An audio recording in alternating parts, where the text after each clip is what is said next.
At Stomping Ground, we talk a lot about sandboxes. What do we mean by sandboxes? Sandboxes are clearly defined zones that kids know the boundaries of. They know not to go too far and what's available within the space. Within that zone, within that sandbox, they can get up to their own stuff, they can choose how to interact with things, they can play with stuff. Often in the sandbox, the staff are engaged, they're playing with kids, and they're always supervising. But the kids kind of know the boundaries and they know where they can go and how they can interact. Think about a real sandbox, right? There's the wooden walls, there's the sand inside, sometimes some toys, and you can imagine a toddler sitting there building a sandcastle, playing with buckets of water, all those kind of things.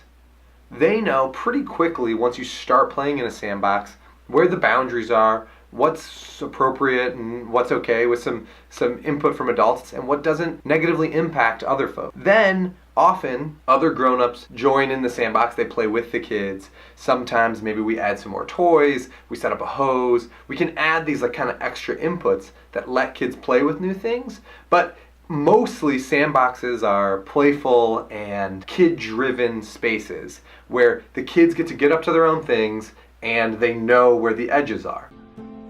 Why are children playing? They're playing because they are instinctively driven to play. Their nature wants to make them play. So then you could ask the question, well, why does their nature make them want to play? And as an evolutionary psychologist, I say that that's because over the course of evolution, natural selection selected this kind of behavior, created the neural mechanisms that motivate play, and play in certain kinds of ways, especially social play with other children. This occurred as the way of ensuring that children will practice and learn the skills and values and knowledge that they need to acquire in order to develop ultimately as adults in the culture in which they develop. So play is ultimately serving the function of education.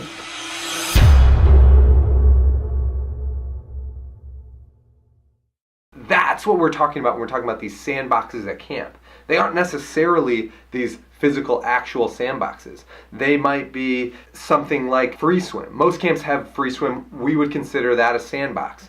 You can swim in the different sections of the lake or the pool. You can hang out on the deck of the pool or build actual sandcastles in the beach. Maybe you can hang out on your towel or play Legos in the appropriate zone. Free swim would be one version of a sandbox. You let the kids know what's the appropriate areas, and then you staff it to both supervise and often engage with the kids in those spaces. All right, so what are some other sandboxes at camp? Things that you're already doing or that happen a lot or could happen pretty easily at camp, where we can define the edges and let kids play within the confines of those things.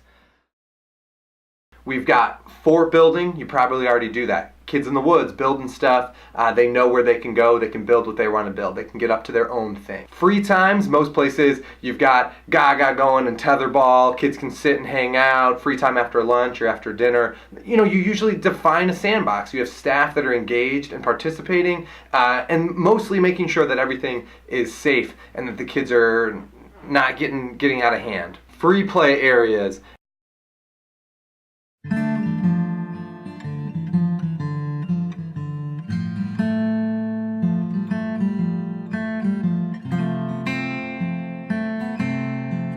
YMCA Camp Kentucky, we're a traditional summer camp for kids, and we really focus on all of the summer camp fun and making memories happen. And we have a swimming pool and horseback riding, a lot of the great things that you'd think about when you think about a summer camp. But we also want to be more than that. We really try to work on a lot of things that kids are facing in their lives and try to really focus in on things that maybe school systems don't have quite as much time to get in their day. The physical education when they're out here walking up and down the hills and playing active and they're really learning what having an active lifestyle can really do for a person. And I like to focus on things like building social skills, really teaching how you make friends and how you become friends. And I really like to focus on some of the other things that schools don't have a chance to get in, things like the arts, doing doing crafts projects and stuff like that, and music is a part of that. And one of the ways we started to get to that is back in 2009 we kind of had this idea of working on an outdoor classroom. And we really focused on that through the Nature Explore curriculum, which is developed by Arbor Day Foundation and Dimensions Research Group. They came out with this Nature Explore curriculum and these ideas of how you package an outdoor play area, really focus kids in on how they interact with nature and how they connect with the world around them. So there's things like balance areas and building areas and nature art areas and water areas and things like that.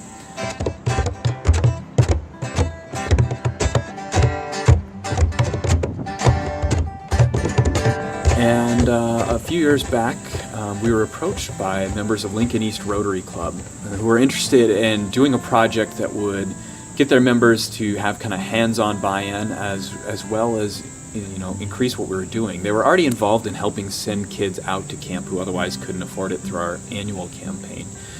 But they wanted to do something more. And so I brought to them this idea of a Rotary Outdoor Music Playground. And what that would consist of was instruments designed to be outside, out in nature, which is what we do here at camp. And we would put them all in an area together so that they'd be available for free play, so the kids just could walk up and make music with no instruction, but also so that we could focus on some of that curriculum that other people or other school systems might not be able to get in quite as much, really focusing in on the music. And so we kind of arranged instruments in this way that we could have an ensemble. And the playground that we ended up with actually has enough spots for about 20 kids to actively be engaged playing on all of the instruments together. And they're designed from the ground up to be outside with kind of recycled plastic and that sort of thing. So from start to finish, we have a project that allows kids and adults at whatever level they're at with music to come in and engage. And we're able to bring in our staff to help teach kids through music things like working together, teamwork, improvisation, what to do when something goes wrong, how you recover from that, and determinateness, because it can take some determination to sit here and figure out a song and to stick to it. And what we've seen since putting in this playground has been really incredible. We've seen kids who have come up who've had literally no musical experience, and they have natural rhythm. And my staff are looking at them and saying, you know what, you could be a really great drummer. And they've like, I really enjoy this. I've never had an opportunity to do anything like this before. And they really find a home here.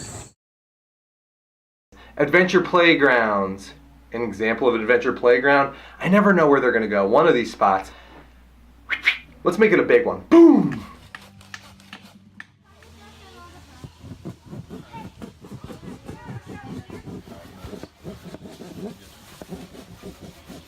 Maybe you can get one of the little prongs and attach a string to the fabric so that it was like. Yeah.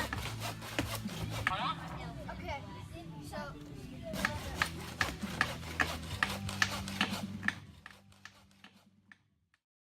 Another thing that we've seen a lot of people do is take arts and crafts areas and just turn them into makerspaces. Spaces where kids can just get up to their own stuff with the kind of normal materials that you have in an everyday arts and crafts area, but instead of doing the crafts designed by the grown-ups, you do the crafts that kids want to do. Let them make things that they want to make. Here's an example from Kitaki. Camp Kitaki plans to convert our crafts den into a makerspace, a place to unlock for kids the idea that they can do, make, and be what they want. A makerspace is a place where kids are free to engage in meaningful, self-chosen work. The Makerspace will promote autonomy by allowing kids to choose their materials and projects. The Makerspace will promote community by helping kids feel like their ideas are heard and supported by caring mentors. The Makerspace will promote competence by providing the experience of having an idea and learning how to make it a reality. So what do we need? To have a successful makerspace, we need tons of materials to allow kids to fully and creatively express themselves.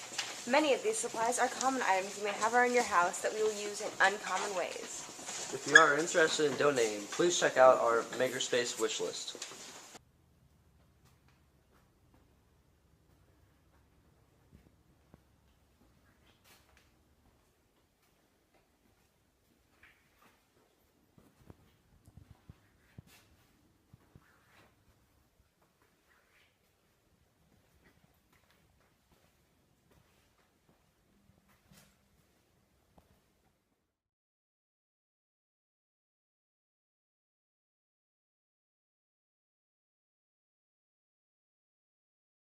Our three basic needs are autonomy, competence, and relatedness. We've heard some things about them today, but I'm just going to briefly say what they are.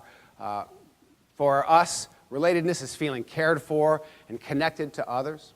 It has to do with a sense of belonging, a feeling that you matter to the other people that are there. And relatedness is enhanced not just by people treating you warmly and including you, but it's also enhanced by your giving to them and you're being able to matter in their lives. That's part of what helps us feel connected. So it's not a one-way street in relatedness. It has to do with both. And again, we'll show evidence to that effect. Competence is really commonly studied in psychology. Most theories of psychology would probably agree with us on this one point, which is competence is essential to wellness. To feel effective in your environment, to have some sense of mastery of the things that are important to you, very, very important, and environments can have a big impact on that experience. And then finally, finally autonomy, which has been probably the most controversial, but also the most central of our psychological needs in the sense of research and our integrative mission, so to speak. Autonomy refers to behavior that is self-endorsed, that you agree with and find congruent within yourself. And so autonomy here means that you feel choiceful, self-initiating, and when you're fully autonomous, you're wholeheartedly behind the thing that you're doing. And again, because of that wholeheartedness, that's why performance tends to be better when you're acting out of autonomous motives.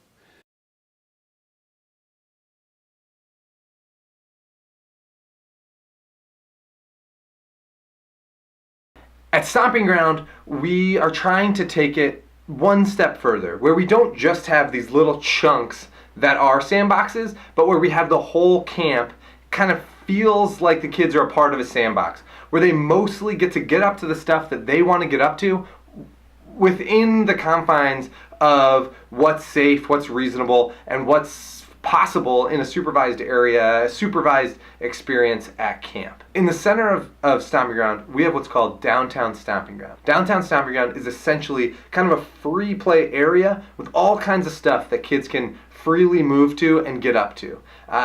It looks a lot like maybe your free time area would look, but we try and have it open as much as possible. Downtown Stomping Ground is a space in the middle of our camp where kids can move freely from one activity to another. It includes our adventure playground, our Gaga pit, our Magic and Legos tent, our Makerspace for arts and crafts, and then our grove with some hammocks to hang out. In a minute, I'll be back to answer any questions. Please get really specific. Think about ways that we can make this stuff happen for you. Don't worry about whether it matters to other people or whatever. Let's think about what tactically can we start to problem solve to make sandboxes more applicable at your camp.